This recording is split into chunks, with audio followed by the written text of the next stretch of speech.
Good evening, everyone. How are you? Welcome to the session. My name is Sarah Mutsami, um, and I'm happy that you would make time to join us this evening.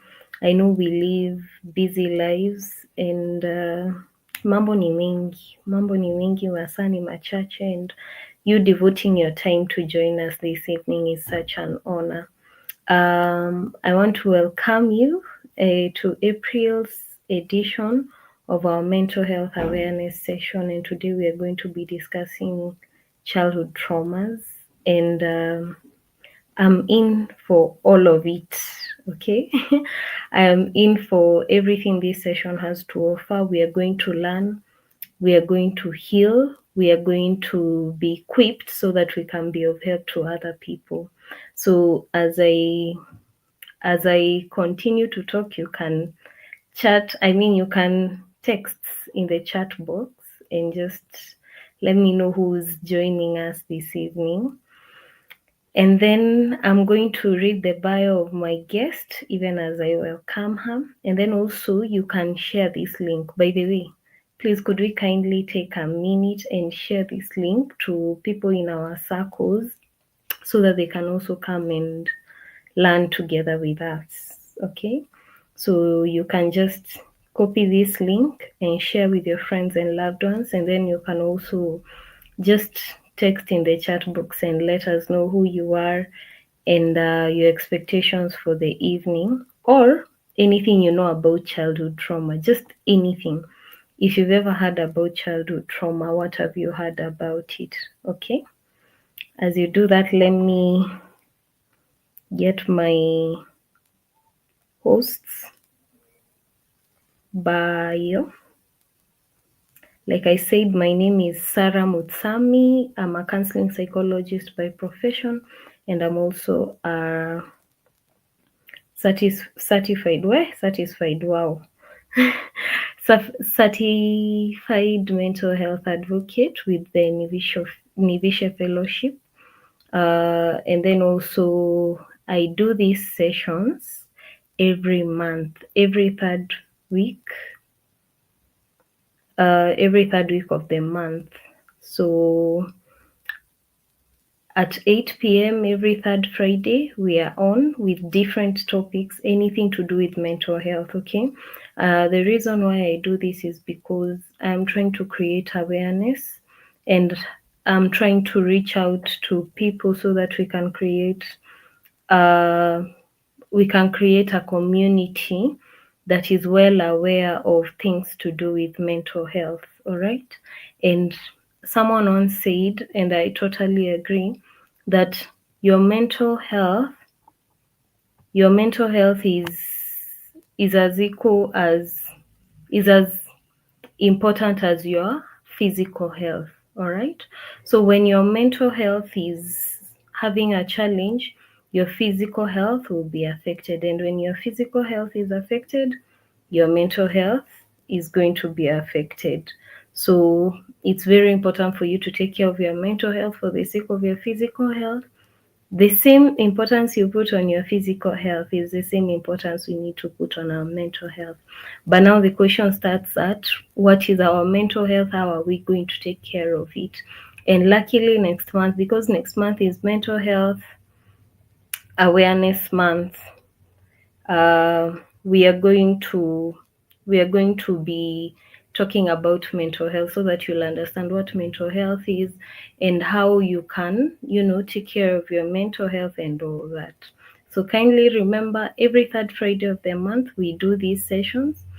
But just in case there is a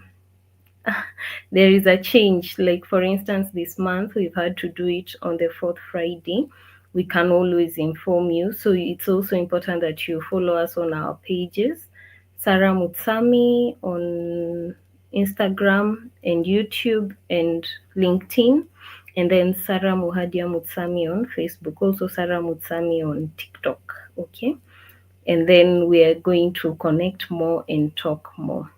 So without taking more time, my guest is already here with us. And I am so honored, so honored to have her with us. And we are going to read her bio, and then we're going to allow her to go straight to the session, and then maybe we can say more afterwards. Welcome, ZP. Good to see you. Thank you. Good to see you too, Sarah. Yeah. So, guys, please chat in the chat box. Just let us know your name and what you know about childhood trauma. As I read my guest bio, please tusalimiane na tujuane, ni muhimu sana. And then also you can let us know in case you'd love to connect with us, you'd love to get help, you'd love to whatever.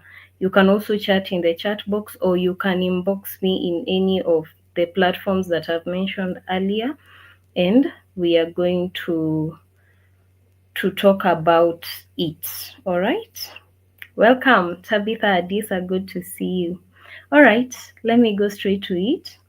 My guest name is Zipporah Nyangara Mumbi. She's passionate about mental health and community well-being. She's a founder and executive director of Haven of Dreams. As a seasoned psychologist, facilitator, and mentor, she brings over a decade of experience in community engagement across diverse settings, rural, urban, and humanitarian. With a background in psychology and being multi-talented, she specializes in mental health advocacy, fostering resilience, and creating positive change. So that being said, I'd love to welcome ZP. Welcome.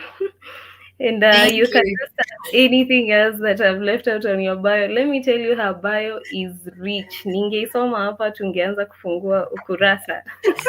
Karibu sana. Feel free to start Asante. from wherever and take it away. Thank you, Asante Sana. I'm also a mom to two beautiful girls, ages 12 and 10. And yeah, it's a privilege to raise them as my children. So karibuni sana. When Sarah asked me to talk about childhood traumas, I was wondering where do we start? This is also because everyone, right now in the age where we can get information, everyone talks about childhood traumas. Everyone will say when you do something, the next statement is huyu ako na childhood traumas, huyu alikuwa traumatized. So it's something that has been happening for the longest time, and so I am looking forward to this conversation. And I'm wondering, Sarah, do I share from my side or you can help me share? I can help you share. Yes, I was please do. waiting for your go ahead. Okay, sawa sawa. So Mm. yes, like I said, I've had the privilege to work with the community at different levels, and through that, and also because of my experience and my background in psychology, I've been able to get to interact with people. And I titled the talk "The Echoes Within." I think I'm just trying to from echoes of war now to to the echoes within. And the idea today is to be able to understand the impact of childhood traumas and be able to reflect the journey into the pain, into the patterns, and also into the possibilities. Next slide, Sarah. And so the other bit is one thing that I realize is when we just go back, I've realized one thing that when we start to talk about our childhood experiences, when we start talking about our childhood traumas, it comes with a lot of pain. And sometimes we also just, the moment the conversation starts, we block. But I'm hoping that we can take a moment just to breathe. So if you are here and you're listening, I just want to invite you just to take a deep breath and just place one hand on your heart. And I want to tell you that you've made it here. You are brave. And just breathe in and breathe out. Then we can do breathe in again and breathe out. So, welcome to the conversation. Please feel free to engage, feel free to communicate, feel free to ask questions, and also just share your experience. So, the next slide. So, when you're talking about trauma, trauma is not just the experience, it is the emotional response to a terrible event. It is not just what happened to you, but then it is also what did not happen and should have happened. Most of the times we look at also traumas, looking at it like, it must have been a very big thing. Like, the way we had the post-election violence, we had the Occupy. Some people were traumatized because of those events. So it's the emotional response to a terrible event. And it is how you react because, or how you feel because of what happened to you. And one thing that I also want to say is that we may go through the same experiences, but it does not mean that all of us will be traumatized by those events. So that is one thing that I also want us to understand. The other bit is also that when you're looking about the trauma, we are looking about at the big experiences. For example, war, the post-election violence. We're talking about loss and grief. But then there are also subtle, invisible experiences. For example, when you wanted your mom to hug you and she did not hug you, and or you wanted your parent to tell you I love you, but when you tried to have a conversation around what you're going through and even just expressing yourself, the love was not reciprocated. And I want to give a metaphor on a tree, the tree that did not get enough sunlight. So imagine a tree, and it wasn't cut down. The tree is there. It was struck by lightning. It wasn't struck by lightning. There was no storm to tow it, to tear it down. But this tree has grown up in a shadow and it has not gotten enough light or nourishment from the soil. So the roots did not feel safe to go deeper, and the branches grew with caution, but it survived. But it did not fully thrive. So, this is the same thing when you're talking about relational trauma and emotional neglect. This is how it can feel like a tree that, yes, you've been planted, yes, you're growing well, but you are growing without the sunlight. You are growing with the shadow. So in a nutshell, for us to be able to understand, so that is what trauma is: the response, the emotional response to a terrible event. And trauma manifests in our lives in different ways, and we will look at it as we continue.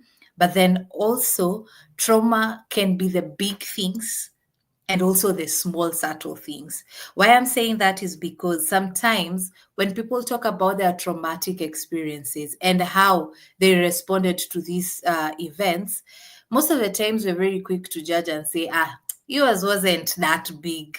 When you're starting to tell your experience and you're starting to share your story, and then someone tells you, I where haujui, especially when you're even talking, let me take an example of a gender-based violence case. When someone is saying, oh, my husband beats me, and he beat me or he slapped me yesterday, and then the person listening to your story is like, that one is kidogo, that one is not even a something, it's just a small thing.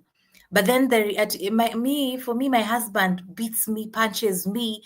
But then the reality is, just because is seemingly very pronounced does not mean that mine, because it was just a slap, is not pronounced. It is also an experience to me.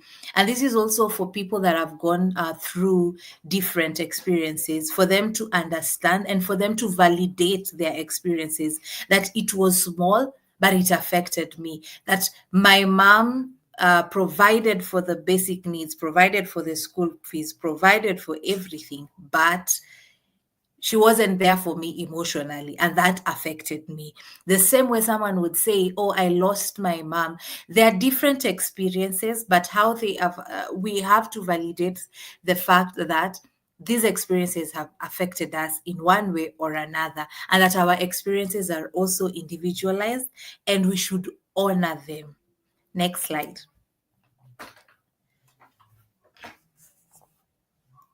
So even as we're talking about trauma, childhood trauma, there's also the aspect of generational traumas. And this is trauma that is passed from one generation to another.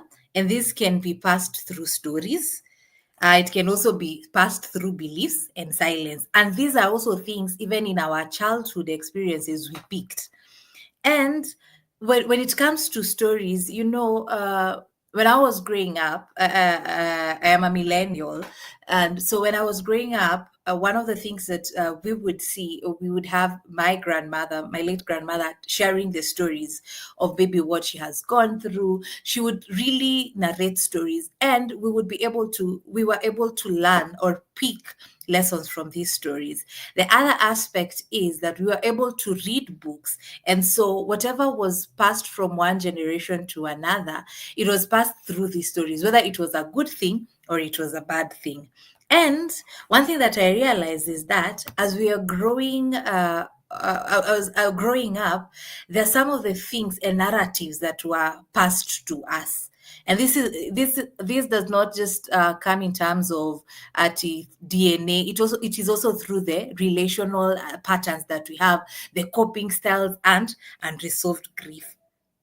And some of the things that were passed from one generation to another, and as I make these statements, probably you can also relate.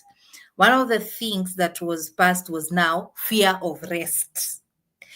How many of you right now, when you rest, you feel guilty? It's like, no, yeah, Sarah, you can relate, because as children we were told you cannot stay still. I remember my mom would come from work, and the first thing she would ask is, muliosha vyombo? Nasema mulifua nguo? Mumeosha nyumba? Then she would go round, and you would wonder, na mumekaa tu chini tu, hakuna kitu ingine mungefanya?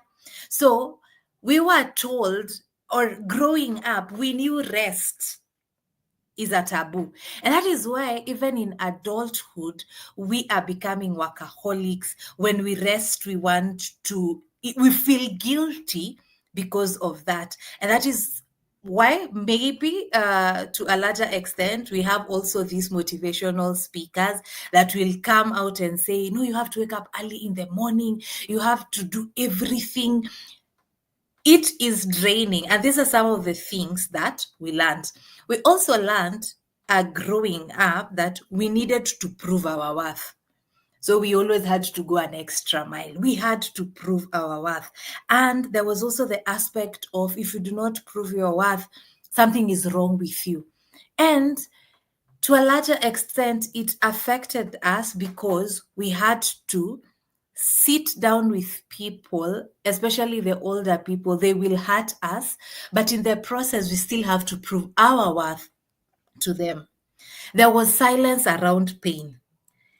Especially, this is also in the African setting, because I'm also assuming, Sarah, as we're having this conversation, that it's also important to just see how does it also affect us as Africans and even as Kenyans, because most of the times when you're talking about childhood traumas, or even when you're talking about mental health, it is so distant and so far-fetched. It seems like it's a Western thing, but let's delve deeper and see how we are affected. So there was silence around pain.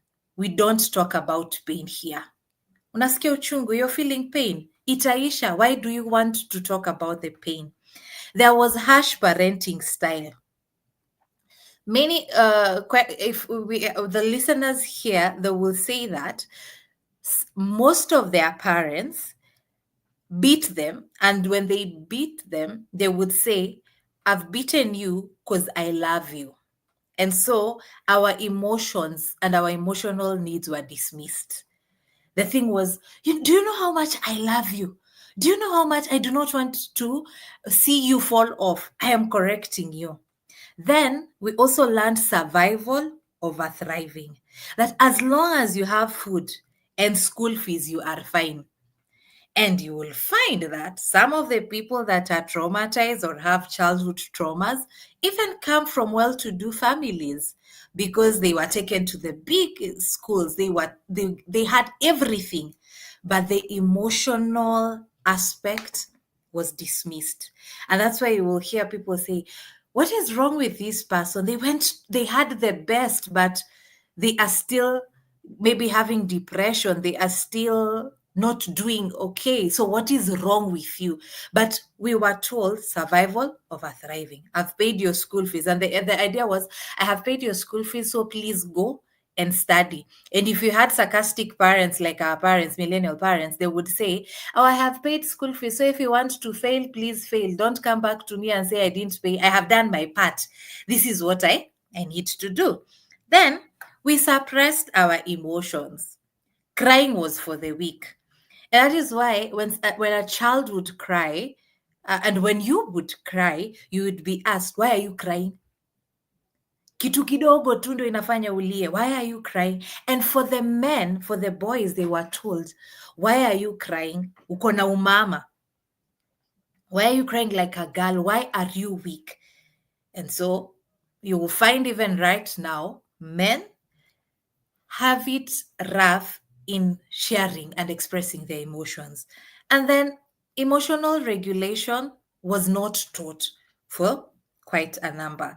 And then there was the aspect of internalized shame and identity loss. So this happened in this essence when your parents or your caregivers, let me use caregivers, because caregivers, probably some of us were not raised by our biological parents or even our parents. Some of us were raised by our relatives.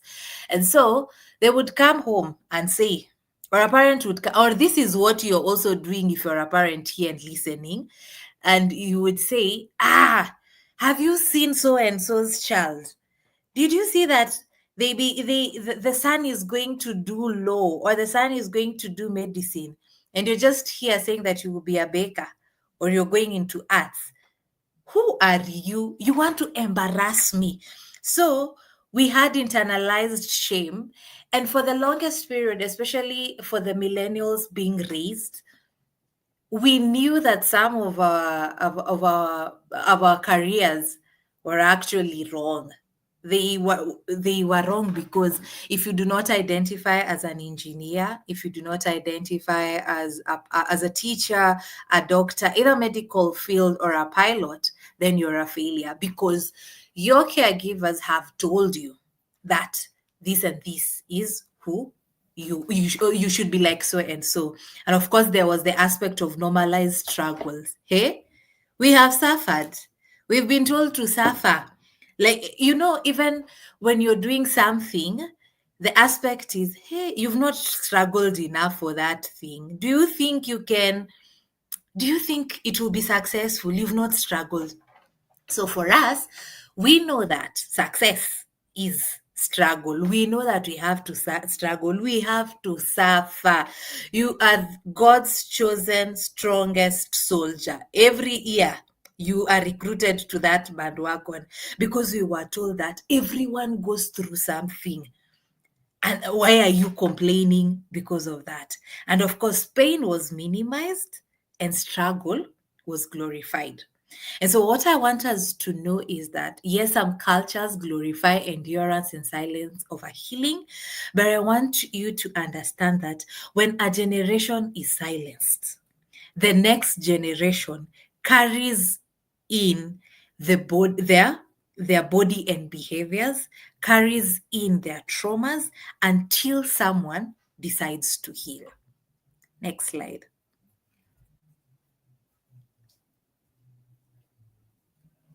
And so we've talked about trauma, we've talked about generational trauma, and most of us sometimes we disregard our childhood experiences, and that is okay. It's probably because we imagine that our childhood does not have an impact. And we have talked about how trauma also comes from one generation to another. And there's a saying that sometimes you can run, but you cannot hide.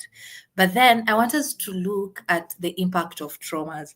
When we're looking at the impact of traumas and how trauma manifests even in our adulthood, in our adolescence, most of us will look at it from the concept and the aspect of attachment style.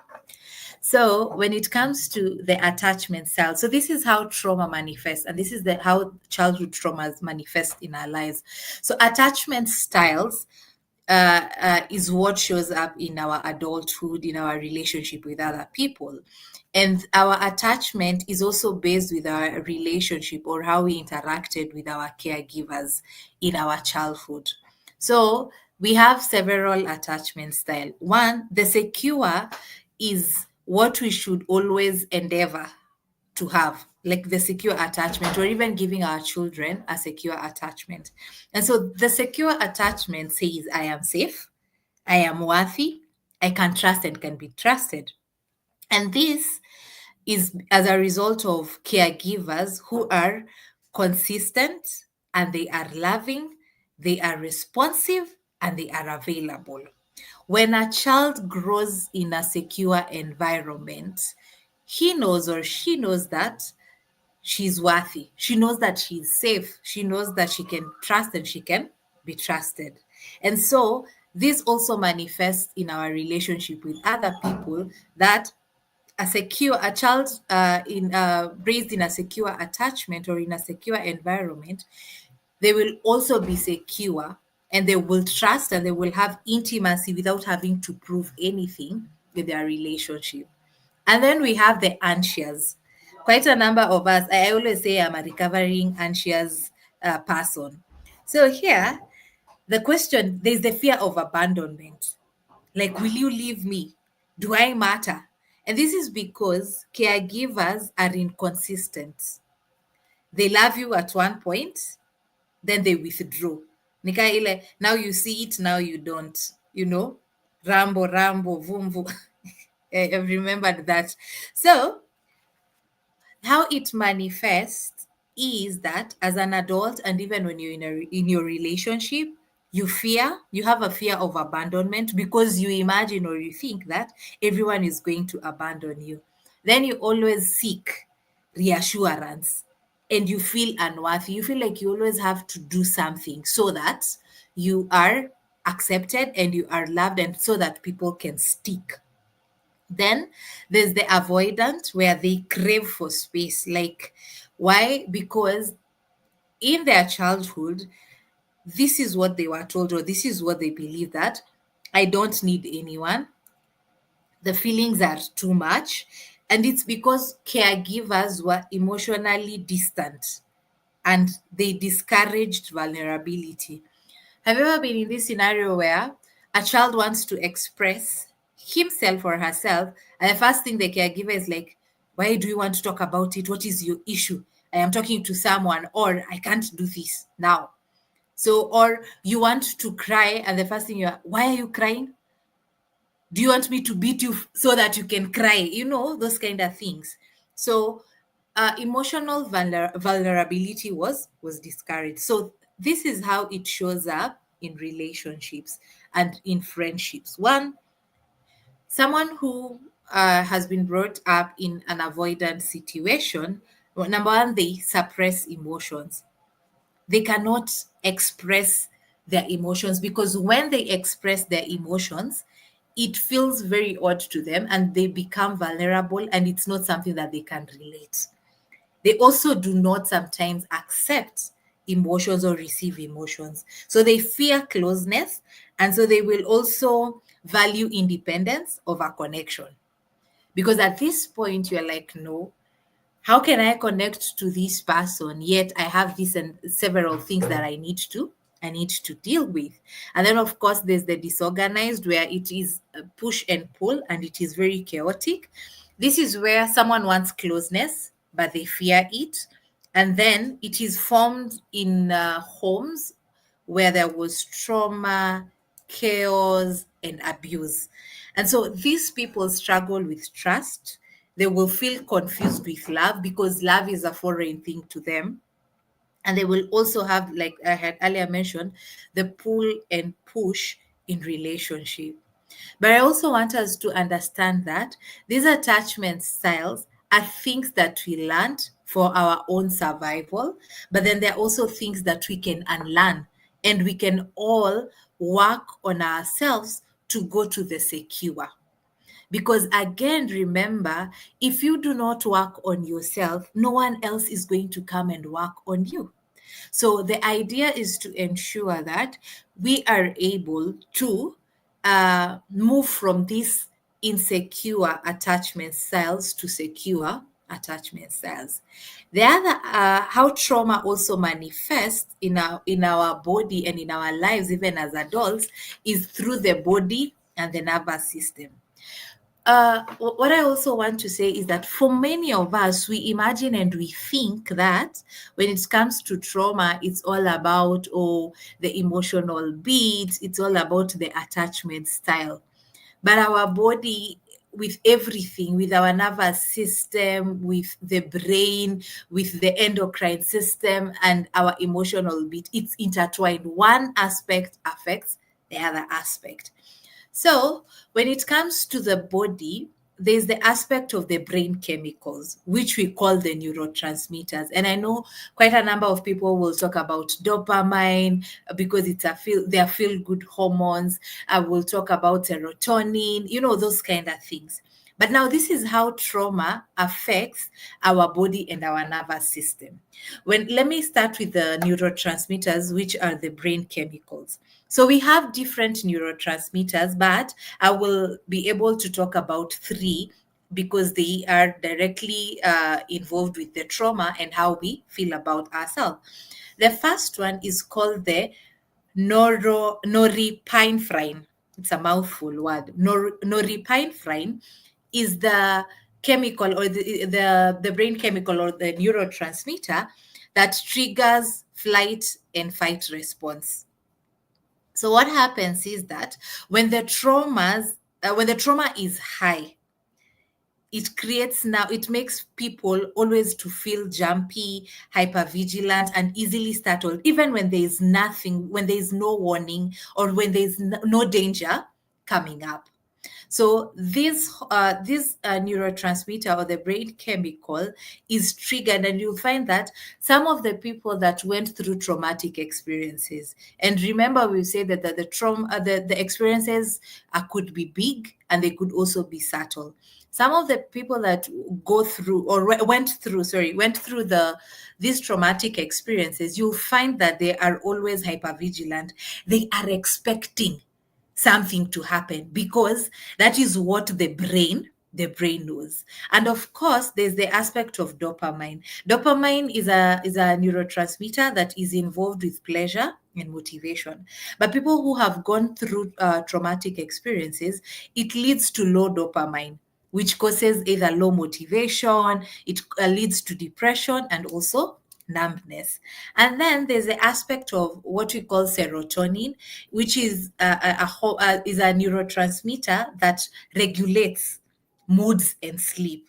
So, because of the high levels of trauma and the traumatic impact, because it's going to be low, it leads to depression.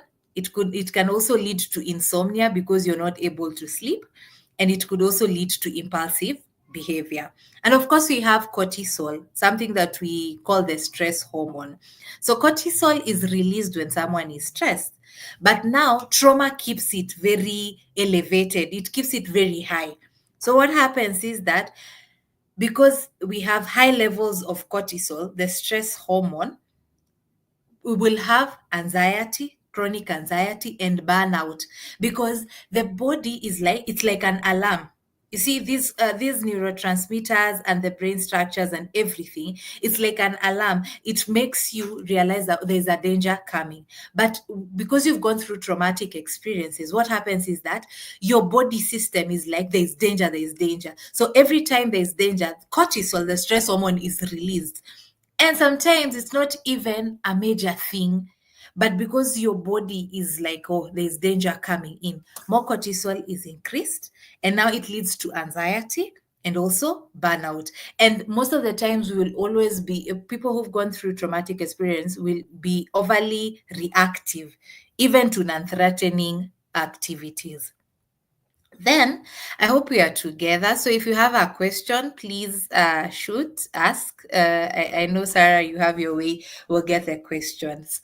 Then, or even just the comments.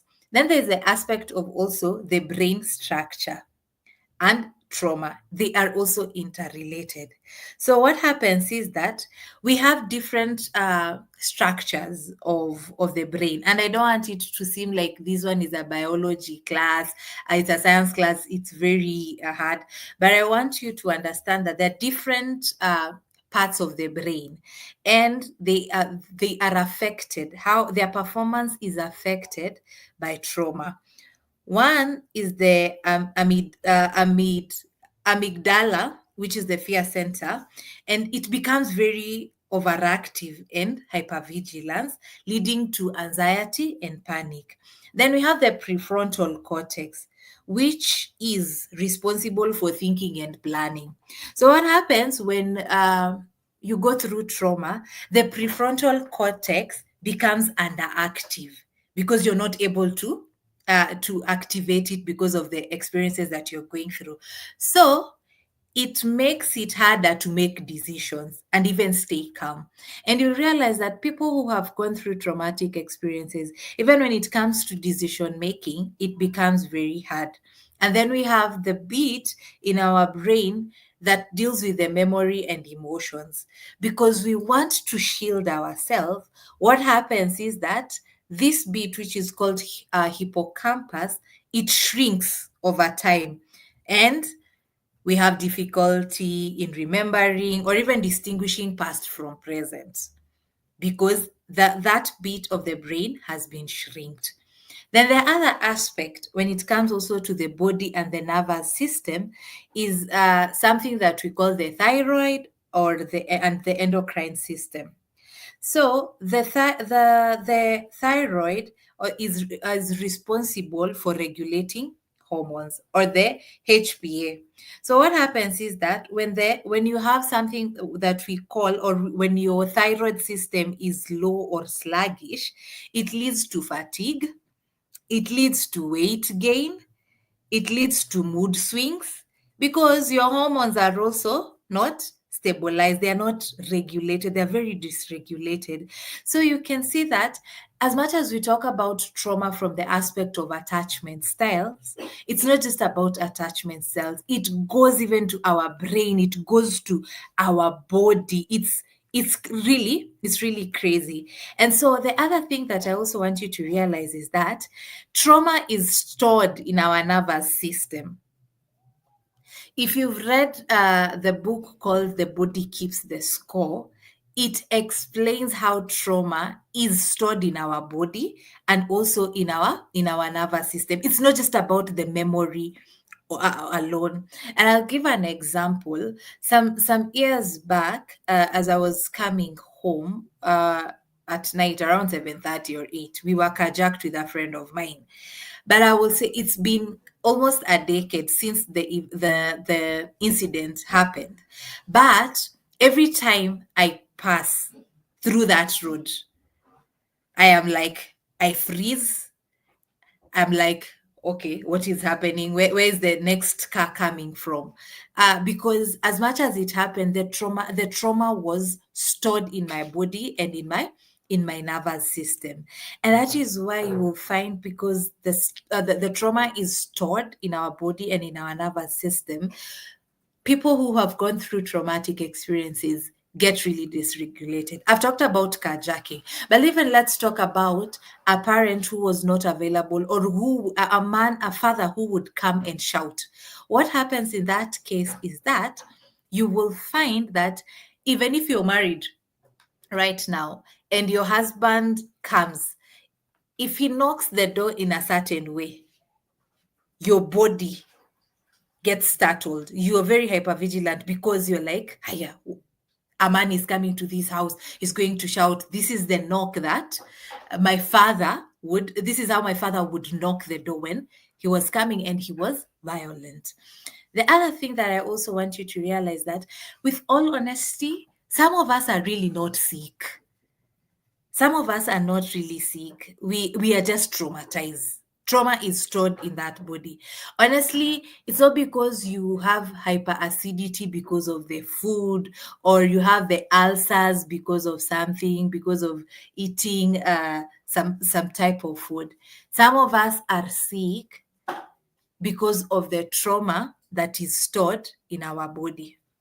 Some of the autoimmune flares that we have, the autoimmune diseases that we have, it's not because of something that we got along the way going to work. It's because of the trauma that we carry. And so I want you to understand that, because your nervous system is dysregulated, and there's something that we call the parasympathetic nervous system, which is responsible for digestion and rest. When people have gone through traumatic experiences, this bit, the nervous system becomes dysregulated. There is no inner calm. So what happens is that your body will always be in, or often be in, a fight and flight, or freeze, or fawn mode. Then your nervous system will become dysregulated, and then this system learns that being calm is not safe.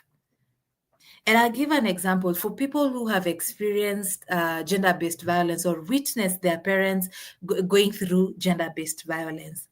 Even when they attract people, they will attract people that are probably emotionally unavailable, but then they will also attract abusive people. They do not understand calmness. And this is the aspect will be like, oh, I've gotten a partner, but this partner does not beat me. This partner is not abusive. What is happening? So for them, calmness is chaotic. They do not relate to that because they do not know how to become. The system also, the nervous system also does not understand that it is calm. So, like I had earlier said, that there's a fire alarm that never turns off in our body because of the trauma. So, I want you to imagine that your brain has a smoke detector. And so the brain has been designed, the system has been designed to protect you. And when there's danger, the alarm goes off so that you can get out and be safe. Then now I want you to imagine that there was fire, it's gone, but you barely made it out. But even years later, the alarm won't turn off. So that is how trauma manifests in our body, that the alarm does not turn off. It's like you're always thinking. It's like beep, beep, beep, beep, beep. It's there. So I want you also to understand that the trauma rewires our brain to survive and not to thrive.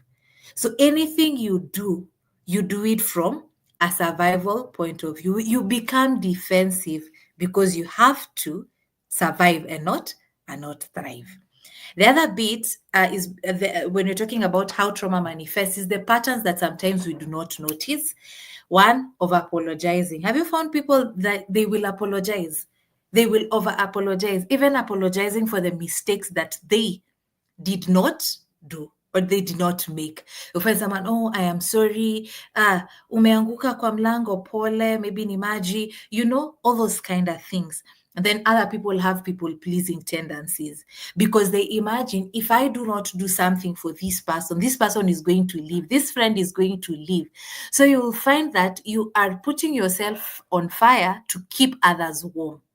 Then some people are always rescuing others. This could be because of the attachment styles and because you imagine that people are not there to rescue you. So you think that you are the rescuer, the second Jesus. So you want to rescue people. And then, of course, people will also attract emotionally unavailable people. And then you wonder, this person is never there emotionally. Then, of course, the fear of saying no, then the need of constant reassurance. Like, I want to be reassured every other day. And then, of course, feeling uncomfortable with calm and consistency. The reason as to why we do not notice these patterns is because we have normalized them. This is how I am. I was born like that. I was raised like that. But these are patterns that should not be there. Why are you over apologizing for things that, and even mistakes? And this is very evident in relationships that you keep on over apologizing so that this person does not leave. But it's a thing that you learned as a way of survival. And of course, there's the aspect of mental health conditions. When we're talking about anxiety, we're talking about depression, PTSD, and personality disorder. This is a whole another webinar. So this is the mental health condition as a result of trauma. Next slide. So we have really dwelt on how trauma manifests in our body, because I believe this was also the core of this webinar. But then also apart from that is I also want you to see that there's the inner child and the inner critique, because these traumas, most of the traumas stem or come when we are children. So the inner child in us carries our needs. It carries our wounds and our longings. You know, the way you say, oh, I want to, when I grow up, I want to be a princess. I'll go, I'll have a wedding like Princess Diana. You know, I want to go and travel. I want to go to Disney World. And then there's the inner critique that was developed to protect the child. But then this uses fear, shame, and control. Allow me to give examples. So, when you're talking about the inner child response, and the inner child will be like, I want someone to stay.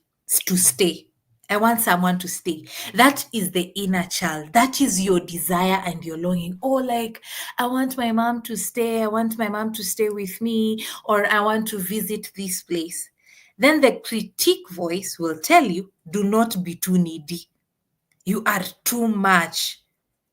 So, because of the critique, the inner critique in us, in the child, we end up abandoning ourselves. We abandon ourselves because even as adults, because that feeling of abandonment comes when we want something. And I'll give an example even as adults where you will say and you will talk, I love chocolate and I love flowers. And I think it's because when I was growing up, maybe my mom would bring us some chocolates, would bring us some goodies, and then we also had other individuals just bringing us chocolate. And so I realized that sometimes because I love this chocolate, the critique in me would be like, "Ay, you're too much. You're being needy. Why would you want chocolate? Why would you want to express yourself?" Like, and say, even when maybe it comes even to dating or even telling your friends like you want chocolate, because when the critic in me would say that this is too much in our relationships, because the inner child carries the longing that I want to feel needed, I want to feel loved. Even when you're raising these concerns, that is who you are as a person, that is your longing. And remember, we've all been created with a desire to belong, to love, and to be loved. And we should not demonize those desires, because they are innate, they are part of us. But then when you want to love, the critique comes in you. It was supposed to protect us, but it tells you you're too much. who do you think can love you? Let me use an example of a child who wanted to be loved and to belong and even be told that they were loved by their parents. But the parent was like, no, I am not expressing myself. So, how this also manifests is that when you are an adult and you want to express yourself, you can't express yourself because it's coming from a point of shame. And you can't allow people in your life because it's also coming from a point of from a point of shame and fear. Like how will people accept me? How can someone love me yet I am like this? The inner critique was supposed to help us, but it forgot how to nurture us. And that is why we're saying that we do not heal by silencing the inner critic. Because when you want to silence the inner critic, oh, I am needy, I cannot be loved, it's going to be a tussle. So what we do is we heal by letting the inner child speak. And so when that inner child says, I want to be loved, allow it to speak. When that inner child says, I want to be appreciated, I want to be accepted, let that child speak. And also learning to be the adult that they needed. Some of us had to grow up fast because of the traumas that we had to go through. We had to take up responsibility at an early age, and you needed an adult in your life as a child. But these adults never showed up. So you are the adult. So when you start working on yourself, you allow the inner child to speak and you become the adult that you needed. So when the inner child speaks, you allow it to speak. When it says, I want to be loved, you allow yourself to be loved. Some of you cannot be loved. Some of you do not want to receive love. Some of you are like, no, I am. I am this girl. I am, I am an empowered woman. I can't receive love. But it's because you're operating from a point of fear. Because when the inner child wants to love, to be loved and to love, but the critic is like, no, how can you love? You were raised by a military in form of a parent. When you're talking about our parents, I always say that I think our parents would beat us once and then the other times were attempted murder. Because honestly, what was that? So every other time the critique comes up, don't silence the inner critique. Heal. Let the inner child in you speak. Next slide. So then how do we heal? We've known there is trauma. As I'm speaking, I'm hoping that you're able to analyze and just see where you are at. The most interesting thing about psychology and talking about mental health, most of the time we will talk about other people. This is how this person is always like, this is how they act, this is how they behave. But now when you're talking about mental health and awareness, it goes back to self. It goes back to who you are as an individual. So the first thing you do is name it. Naming it and naming the traumas and the experiences that you went through comes from a point. It begins with awareness. You cannot name something that you do not know.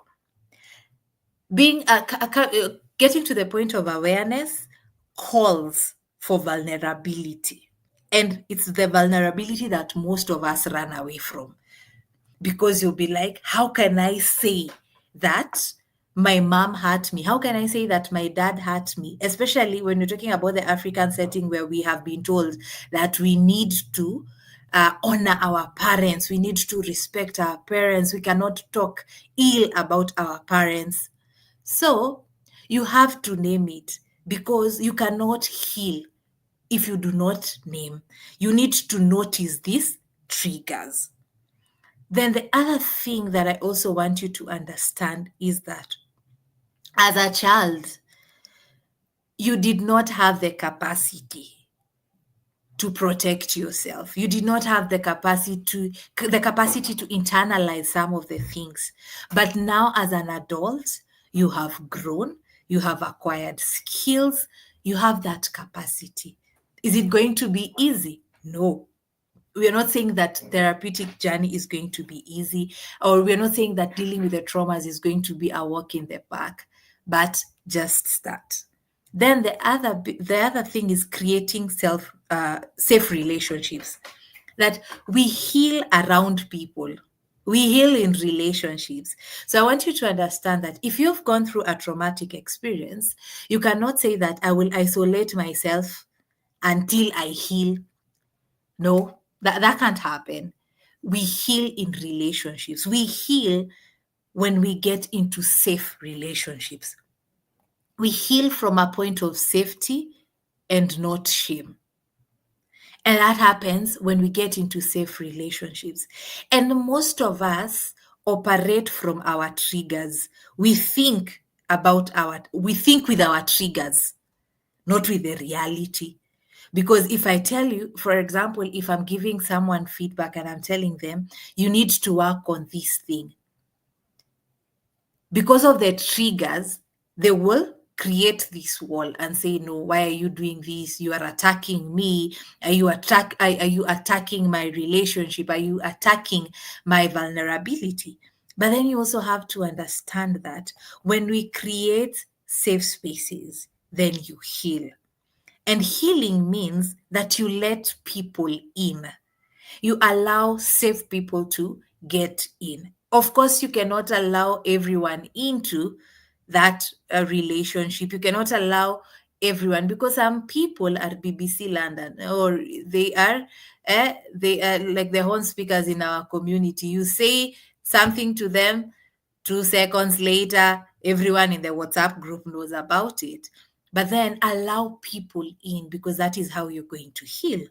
And then, of course, when you're talking about the somatic practices, we're talking about. Remember, we said that the body reminds you of the traumatic experiences. So the body will remind you what the mind forgets.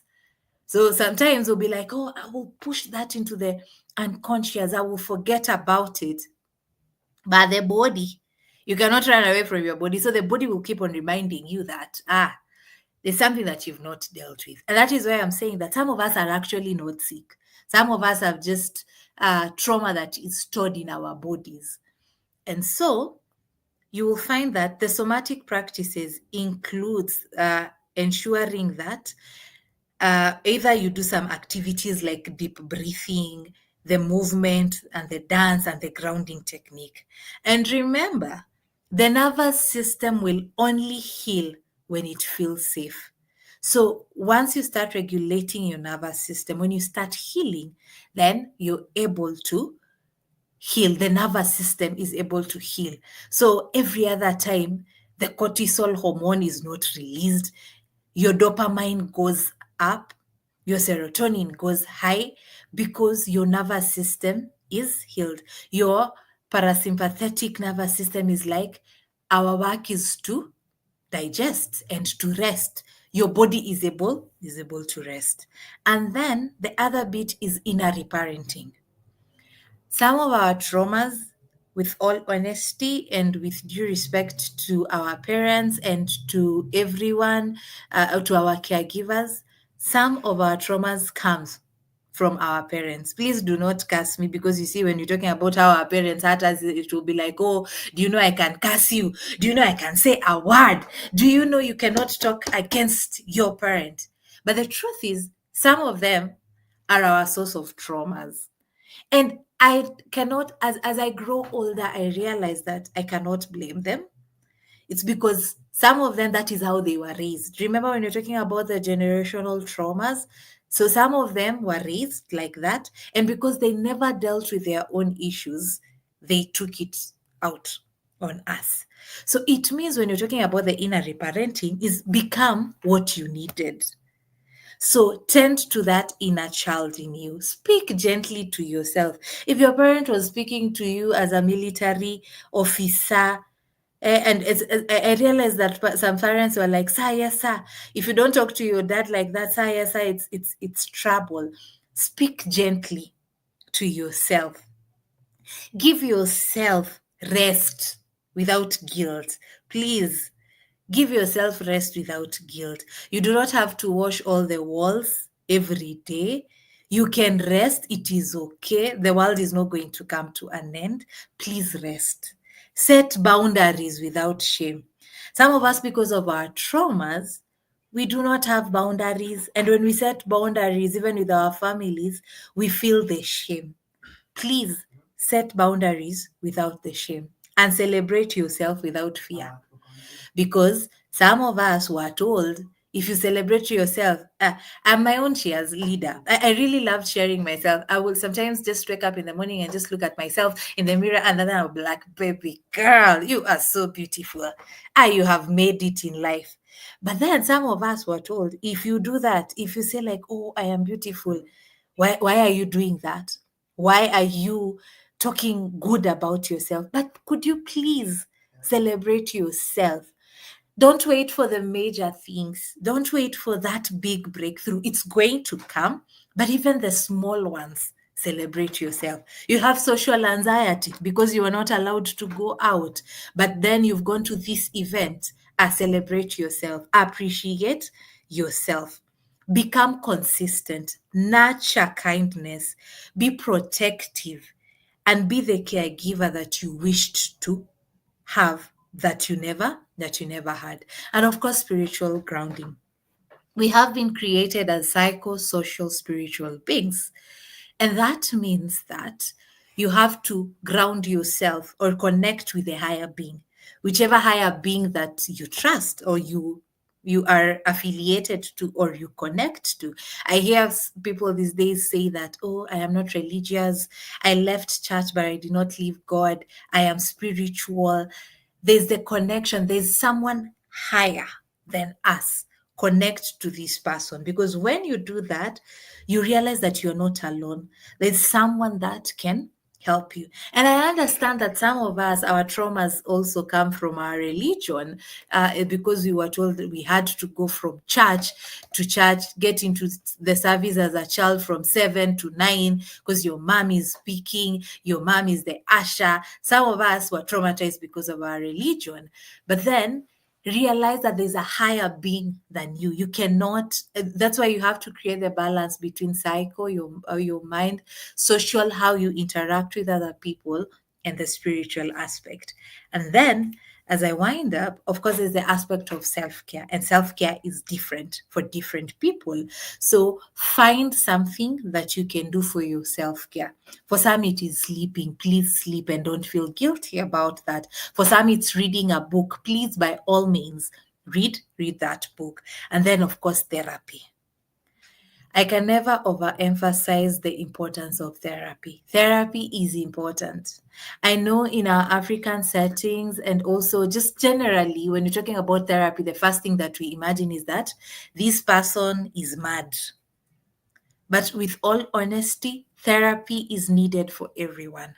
Most of us are bleeding on other people because we don't want to go for therapy. Therapy will help you to, and it's a safe space. You remember when you're talking about safe relationship, this is a safe space where you're able to talk about your childhood experience. You're able to talk about your feelings, and your feelings are validated.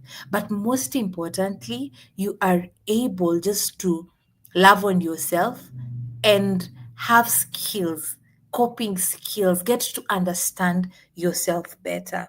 And then, last but not least, is grieving what you didn't receive.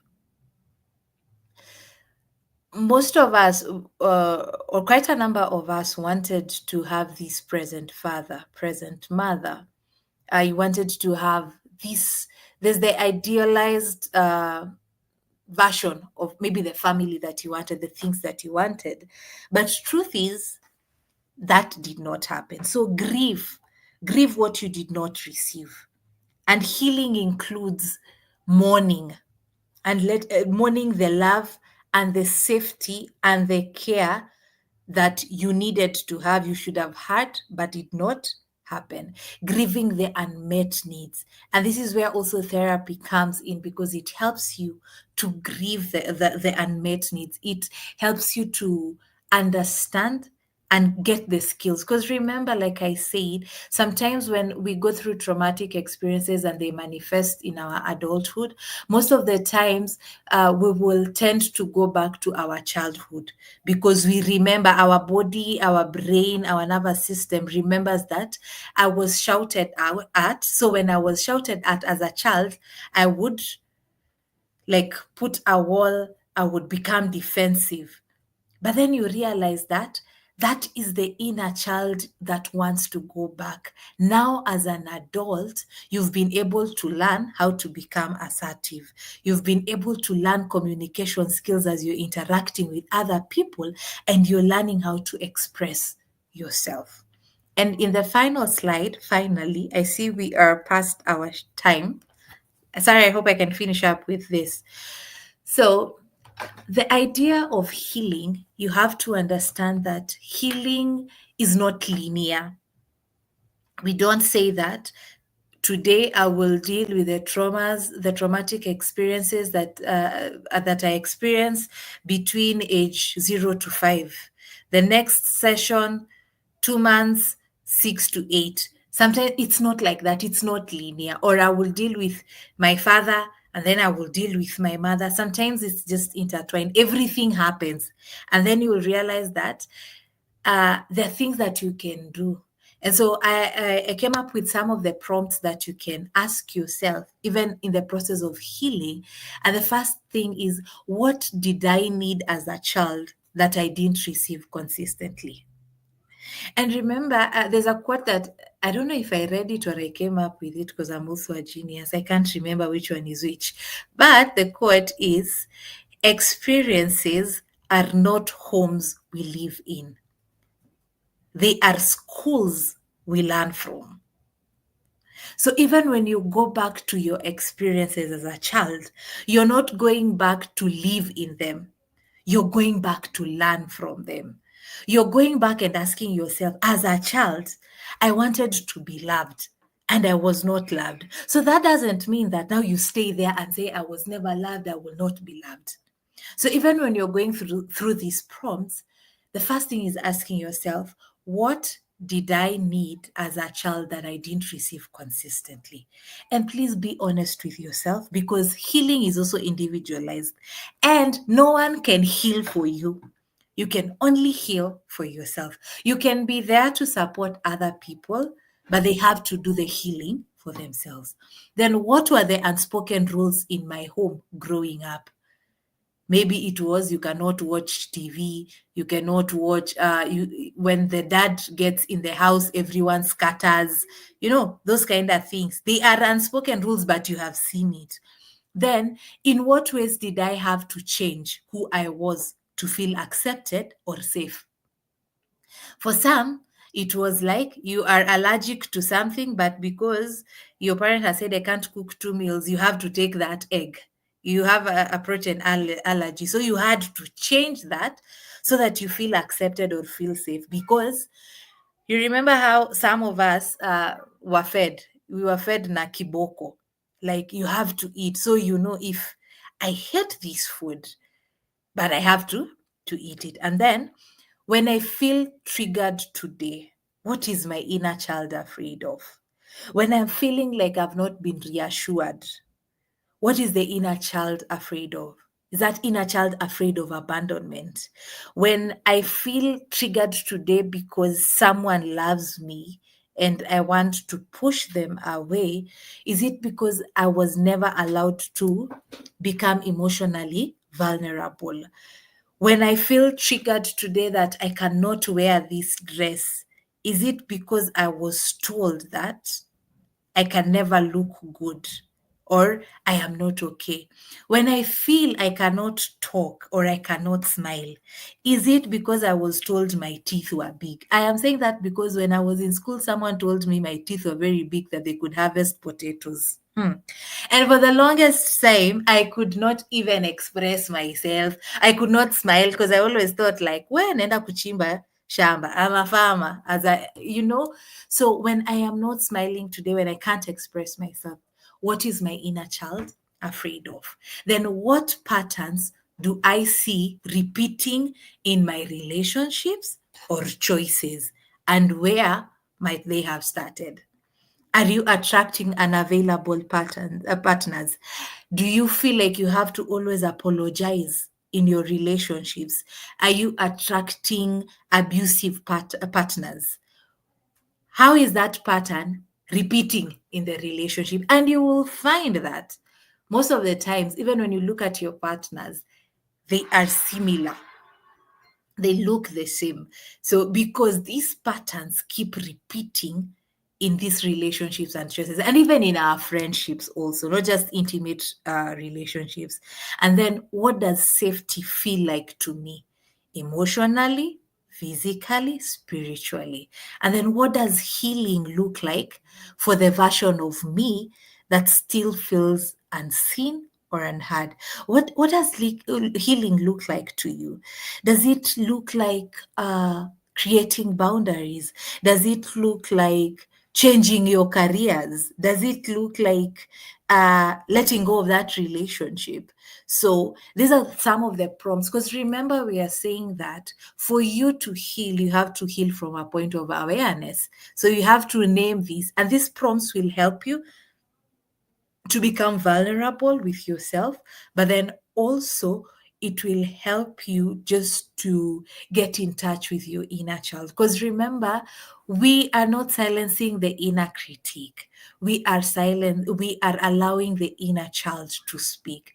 And the inner child will speak if it feels safe. And you are the only one that can make it feel safe. And I want to let us know that healing is a journey. There are days that you feel like, I do not want to continue with this. It is okay to take a pause and to take a breather. That's still fine. But I also want you to know that you are here because of what happened. You are here because of the circumstances that you went through in your life. But then, most importantly, is you have the capacity, you have the ability to heal, to become the best version of yourself, first for you and then for other people. Because when you become the best version of yourself, to your own self, it helps you even to change patterns. It helps you to choose yourself. It helps you to realize that you were just a child when things happened to you. You did not have the capacity. You did not have, your prefrontal cortex was not even fully developed. You did not have the skills to just even say that I am doing this, I am making the right decisions, or I am making informed decisions. And I want you to understand that where you are at in life, you have to take responsibility. If we may go to the last slide.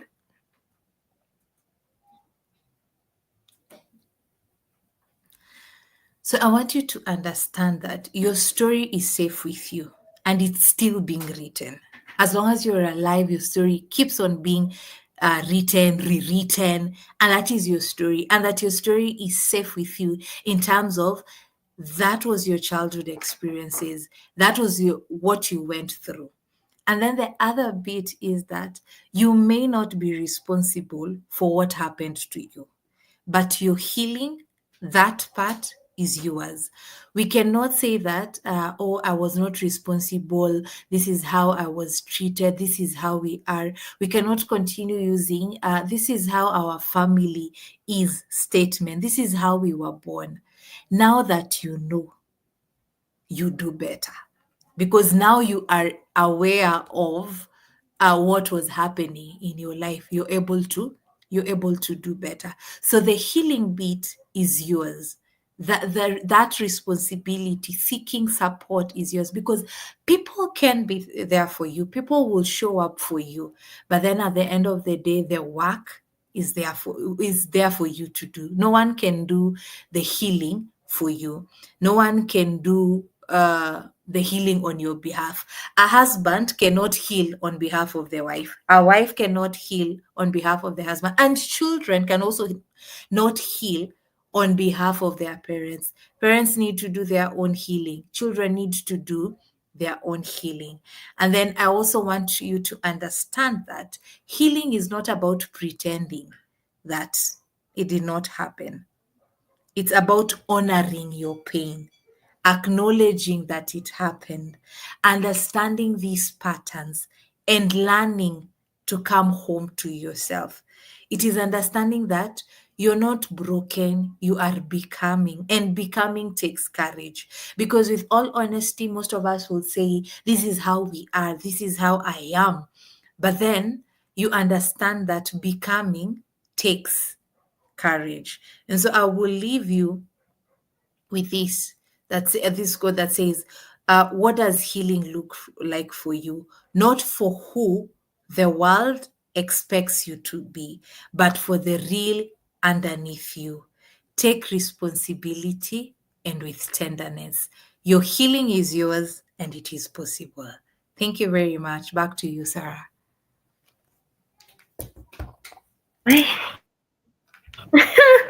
Thank you so much. Thank you so much, Yeah. Zippy. We really appreciate you and the wonderful presentation. And hey, I've taken a trip down memory lane, and some of the Mhm. things you're saying we totally relate, and not just parents but also other caregivers, could be neighbors, even teachers Mhm. at school. Kwanza sisi, now that you Yes, said you're a millennial, as we were raised by the community, the Gen true. Zs and Alphas are lucky, as we were Yeah, raised by the community, and sometimes the kind of things that people made us go through were terrible. And true. thank you so much. Thank you so, so much Mhm. for sharing that.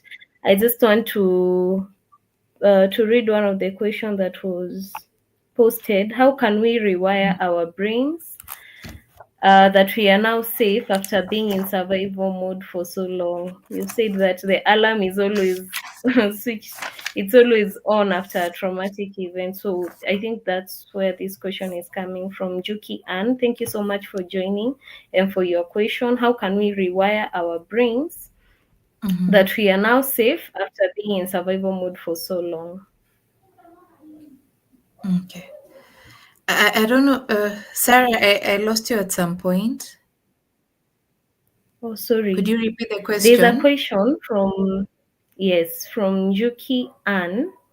She's asking, how can we rewire our brains that we are now safe after being in survival mode for so long?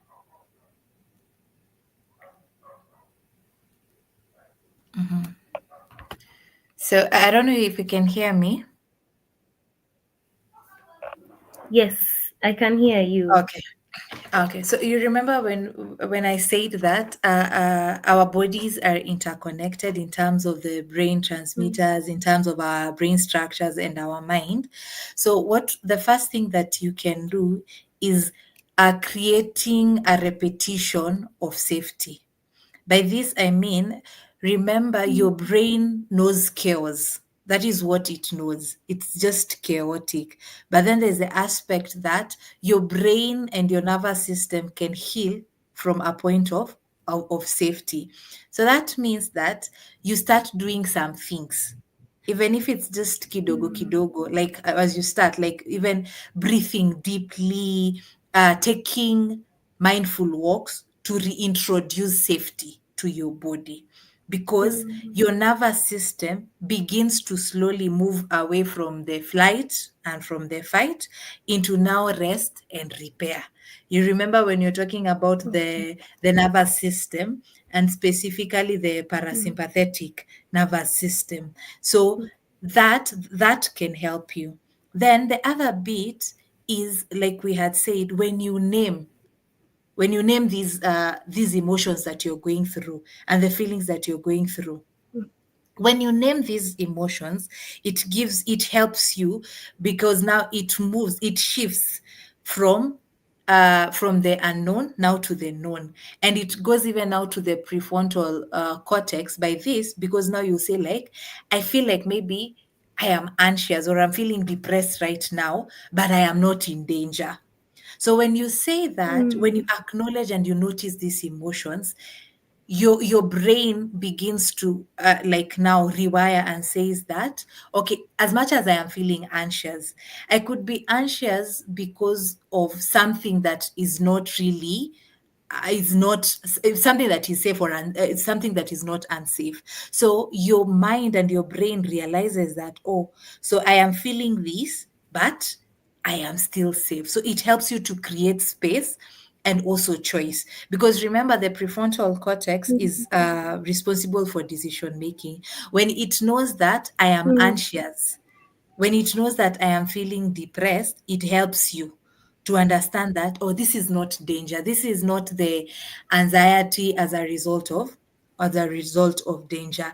And then mm, rewire your brain by creating new experiences. Remember, mhm, our brain can always be rewired every other day. We learn through neuroplasticity. We learn things. So what you do is you are creating new experiences to get into that space of, or to replace old yeah, experiences and old patterns. If every other time you were touched, maybe, and you would be startled and become hyper vigilant, you learn that, oh, there's a safe touch, that someone can greet you respectfully, someone can hug you and embrace you respectfully. You also learn that mm, boundaries are not punished, in this essence that your brain before knew that if I create a boundary, I am being disrespected. And maybe let me say, for mm, example, boundary with our families. Like, oh, when you're telling your family, I can't show up for you in this. Before, your body will tell you, like, Apana, this one I'll be punished. I'll be taken away. I will be removed from the WhatsApp group. From the family WhatsApp group. But now, your new experience is like, I am creating these boundaries with my family. And when I do that, mm, I am able to operate from a point of calmness. So with time, you realize that yeah, the boundaries are not punished. That, and then you realize that mm, not everyone wants to hurt you. No one, not everyone wants to hurt you. And then, of course, the breathwork and the somatic regulation that we had spoken earlier about could also really come in handy. And working on yourself, the inner healing will also help yeah, you, because we use the cognitive behavioral therapy, and even the trauma focused CBT, focus, TFCBT, that can also CPT, be used yeah, for people that have gone through traumatic experiences. These mm, the cognitive behavioral helps you to rewire your brain, helps you to see the whatever experience or whatever you've told yourself is not true, and then your brain now mm, learns that, that was then, this is now. And that is why I was saying that yeah, when you go back to your childhood experiences, you realize that, as when the triggers come, or when it starts to manifest, you realize that, oh, apana, this was back then. Now I am an adult. mm, I am able to speak. I am able mhm, to create boundaries. And above all things, I believe in self-compassion. Extend grace to yourself. I cannot overemphasize that. Extend mm, grace to yourself. Most of us yeah, are very hard on ourselves. We are like, oh, I have to do this. Even when you start the healing, you already have like a time frame. You are 40, you are 30. mm, You cannot say that, oh, I want to heal everything in 1 month. It's going to be overwhelming. You've not even started to unpack the childhood experiences. You've not started to unpack that boy, that the one that you had a crush on and they disappointed you, the love letter that you sent and it was read during the parade. You've not even started to unpack that. So extend grace to mm, yourself. Extend grace to yourself by allowing yourself to go through the journey, to unpack. And one thing that I'm realizing as a therapist, and also even as an individual, is that sometimes you will think that you've dealt with something completely, and then you get a trigger, and then you realize maybe I need to go back and unpack this aspect and see what do I need to do about it, understanding those triggers. And I would also say that please journal, write your feelings, write your emotions. It helps you a lot. Yes. Thank you so much. Thank you. I hope, Anne, you've gotten your response, and thank you for clarifying, ZP. We appreciate. So let me thank everyone for joining in tonight. I mean, I'm so grateful. Thank you, Tabs. Thank you, Hudson Yando, my dad, always there. Thank you so much. And thank you for saying, with all due respect, when you're talking about parents, and after this, I don't receive a phone call. Nauliza And huyo then ni thank you, nani? Wesley B. Hey, I know, right? Thank you so much, Elijah. Uh, Thank you, Anne. Thank you, Chinchilla Blay. Now, for all your tours and travels services, if you need a van, or I don't know what term to even use. I mean, this guy is your plug. You can inbox me and I'm going to plug you anytime you're planning to travel or whatever with your group. You can reach out. Thank you so much, Joy. And her takeaway home is give yourself rest without feeling guilty. Now, this is my take home. That's for Joy and also for me.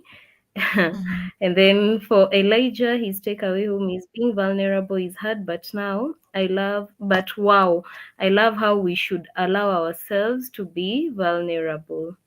And then Sarah Mutsami's takeaway is experiences are not homes we live in, they are schools we learn from. And Anne says, thank you, well answered.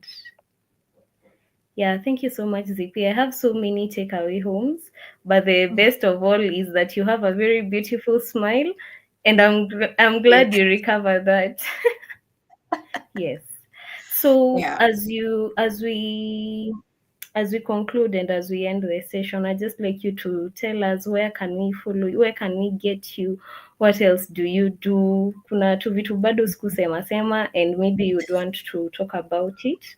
This is your chance to shine.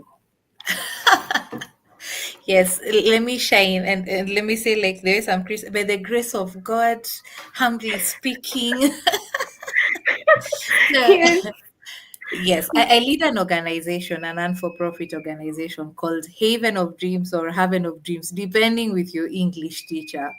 So we work on two main thematic areas: child, adolescent, and youth empowerment, and mental health and psychosocial support. We are based in Nakuru.